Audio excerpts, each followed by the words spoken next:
Good afternoon, everybody, and welcome to another part 6 of Fantastic Mr. Fox by Roald Dahl. Now, we left the story on Friday with Mr. Fox and one of his small cubs and Mr. Badger in Mr. Bean's cellar, where the cider was all stored, and they were going to take some back for their big feast. And we actually finished with the sound of somebody coming down the stairs into the cellar. So let's find out what happened next. "Quick," said Mr. Fox, "hide." He and Badger and the smallest fox jumped up onto the shelf and crouched behind a row of big cider jars. Peering around the jars, they saw a huge woman coming into the cellar. At the foot of the steps, the woman paused, looking to right and left. Then she turned and headed straight for the place where Mr. Fox and Badger and the smallest fox were hiding. She stopped right in front of them. The only thing between her and them was a row of cider jars. She was so close, Mr. Fox could hear the sound of her breathing. Peeping through the crack between two bottles, he noticed that she carried a big rolling pin in one hand. "How many will you want this time, Mrs. Bean?" the woman shouted. And from the top of the stairs, the other voice called back, "Bring up 2 or 3 jars. You drank 4 yesterday, Mrs. Bean." "Yes, but he won't want that many today because he's not going to be up there more than a few hours longer. He says the fox is bound to make a run for it this morning. He can't possibly stay down that hole another day without food." The woman in the cellar reached out and lifted a jar of cider from the shelf. The jar she took was next but one to the jar behind which Mr. Fox was crouching. "I'll be glad when the rotten brute is killed and strung up on the front porch," she called out. "By the way, Mrs. Bean, your husband promised I could have the tail as a souvenir." "Well, the tail's been shot to pieces," said the voice from upstairs. "Didn't you know that?" "You mean it's ruined?" "Of course it's ruined. They shot the tail but missed the fox." "Oh, heck," said the big woman. "I did so want that tail." "Well, you can have the head instead, Mabel. You can get it stuffed and hang it in your bedroom wall. Hurry up now with that cider." "Yes, ma'am, I'm coming," said the big woman, and she took a second jar from the shelf. "She takes one more, she'll see us," thought Mr. Fox. He could feel the smallest fox's body pressed tightly against his own, quivering with excitement. "Will 2 be enough, Mrs. Bean, or shall I make it 3? "Oh, my goodness, Mabel, I don't care so long. Just get a move on." "2 it is," said the huge woman, speaking to herself now. "He drinks too much anyway." Carrying a jar in each hand and with a rolling pin tucked under one arm, she walked away across the cellar. At the foot of the steps, she paused and looked around, sniffing the air. "There's rats down here again, Mrs. Bean. I can smell 'em." "Then poison them, woman, poison them. You know where the poison's kept." "Yes, ma'am," Mabel said. She climbed slowly out of the sight of the steps. The door slammed. "Quick," said Mr. Fox, "grab a jar each and run for it." Rat stood on his high shelf and shrieked, "What did I tell you? You nearly got nabbed, didn't you? You nearly gave the game away. You keep out of here from now on. I don't want you around. This is my place." "You," said Mr. Fox, "are going to be poisoned." "Poppycock," said Rat. "I sit up here and watch her putting the stuff down. She'll never get me." Mr. Fox and Badger and the smallest fox ran across the cellar, clutching a gallon jar each. "Goodbye, Rat," they called out as they disappeared through the hole in the wall. "Thanks for the lovely cider." "Thieves!" shrieked Rat. "Robbers! Bandits! Burglars!" Back in the tunnel, they paused so that Mr. Fox could brick up the hole in the wall. He was humming to himself as he put the bricks back in place. "I can still taste that glorious cider," he said. "What an impudent fellow Rat is." "He has bad manners," Badger said. "All rats have bad manners. I've never met a polite rat yet." "And he drinks too much," said Mr. Fox, putting the last brick in place. "There we are. Now home to the feast." They grabbed their jars of cider and off they went. Mr. Fox was in front. The smallest fox came next and Badger last.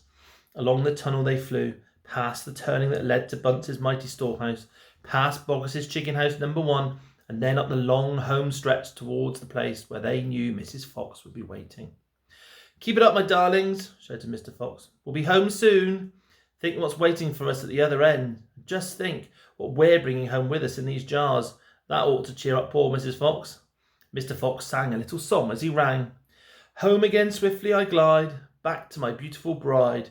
She'll not feel so rotten as soon as she's gotten some cider inside her inside.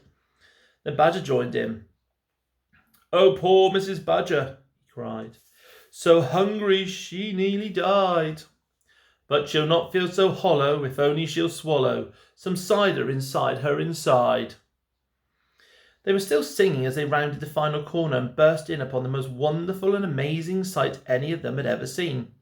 The feast was just beginning.